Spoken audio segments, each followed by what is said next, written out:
साथ संगत जी, प्यार से कहना धन निरंकार जी।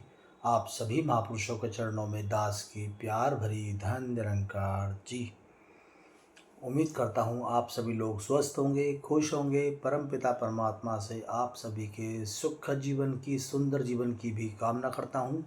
मैं बलराम शर्मा, आपका भाई, आपका मित्र, आप सभी का अपने YouTube चैनल बलराम शर्मा 9468 पर आप सभी का हार्दिक स्वागत करता हूँ। आज फिर एक छोटी सी स्टोरी लेकर आपके समक्ष आया हूँ। उम्मीद करता हूँ आपको ये स्टोरी बहुत ही पसंद आएगी। स्टोरी कुछ इस प्रकार है। एक बार एक फ़कीर था और वो बहुत ही मस्त रहता था, बेफिक्र रहता था। वो किसी भी चीज़ की टेंशन नहीं लेता था, अपनी मस्ती में मस्त रहता था, ईश्वर का नाम रटते रहता था और जो भी उसे रूखा सूखा खाने को मिलता था वो उसको खाकर एकदम मस्त रहता था और अपनी ही मस्ती में ईश्वर को याद कर कर उसका गुणगान करते रहता। तो एक दिन फ़कीर बैठा हुआ था तो वो देखता है कि बादशाह का हाथी उसके आगे से निकला जा रहा है और बादशाह उस हाथी के ऊपर बैठा है। तो जब फ़कीर के आगे से बादशाह का हाथी गुजरता है तो फ़कीर हाथी की पूँछ को पकड़ लेता है। अब देखने को ये मिलता है कि उस फ़कीर के अंदर इतनी शक्ति आ जाती है कि हाथी इंच भर भी आगे बढ़ नहीं पाता। अब राजा पीछे मुड़ के देखता है नीचे की तरफ तो वो देखता है कि फ़कीर ने उसके हाथी की पूँछ पकड़ ली है, जिसके कारण हाथी आगे बढ़ नहीं पा रहा है और जद्दोजहद कर रहा है हाथी आगे बढ़ने के लिए, लेकिन फिर भी हाथी असमर्थ हो जाता है, वो आगे नहीं बढ़ पाता है। अब बादशाह देखकर बड़ा अचंभित होता है और वो उस फ़कीर को अपने राजमहल में बुलाते हैं और उनको कहते हैं कि आज के बाद तुम हमारे जो राजमहल है उसके अंदर दीपक जलाओगे और पूजा पाठ करोगे।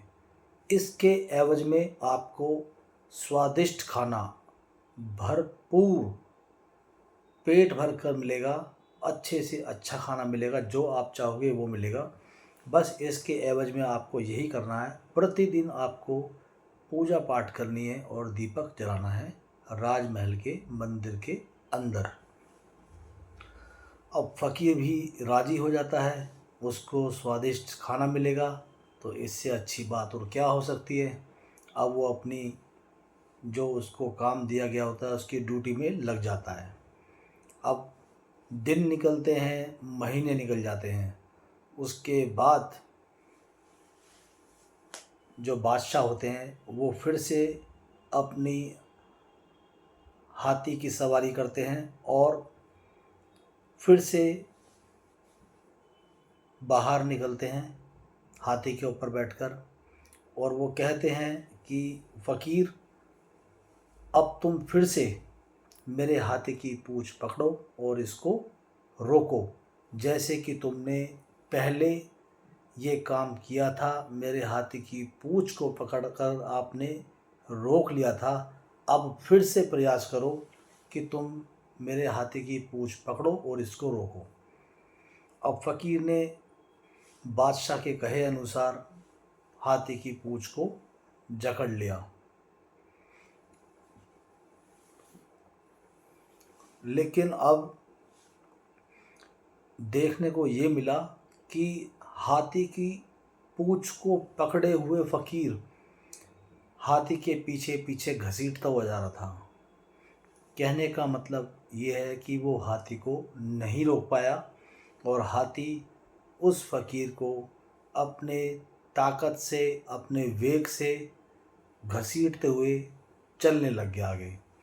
अब ये दृश्य देखकर बादशाह मुस्कुरा उठे और हाथी से नीचे उतरकर फ़कीर के पास आए और बोले कि फ़कीर, अब क्या हुआ?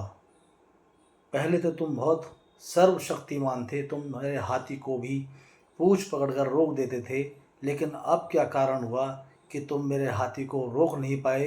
अब तो तुम्हें भर पेट खाना मिलता है, स्वादिष्ट खाना मिलता है, जैसा तुम चाहते हो वैसा मिलता है। तो अब तो आपको और भी शक्तिशाली हो जाना चाहिए था, लेकिन अब आपकी शक्ति कहाँ लुप्त हो गई? क्या कारण हुआ कि अब तुम इस हाथी को नहीं रोक पाए?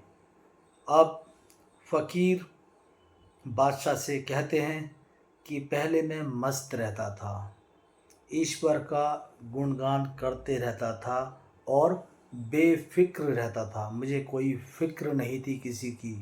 लेकिन अब मुझे खाना तो मिलता है, लेकिन मुझे फ़िक्र रहती है कि मुझे बादशाह के मंदिर में दीपक भी जलाना है, पूजा पाठ भी करनी है। ये फ़िक्र मुझे खाई जाती है। मैं टेंशन मुक्त नहीं रह पाता हूँ।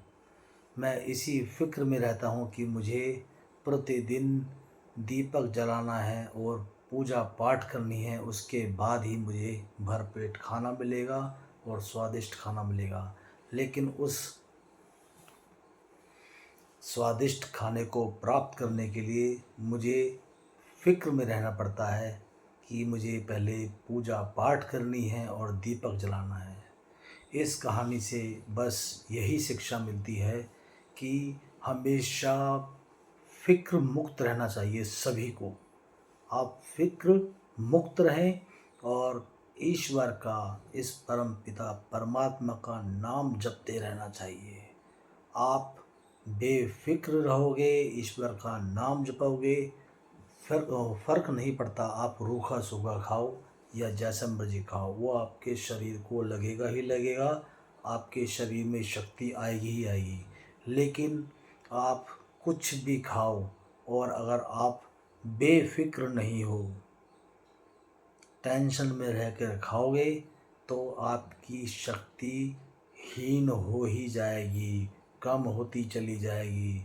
इसलिए हमेशा अपने आप को चिंता मुक्त रखो, बेफ़िक्र रहना चाहिए और इस परमात्मा का, इस ईश्वर का सिमरन करते चले जाना चाहिए और इसकी पूजा पाठ करते हुए, इसकी आराधना करते हुए, इसको याद करते हुए अपना जीवन बसर करना चाहिए।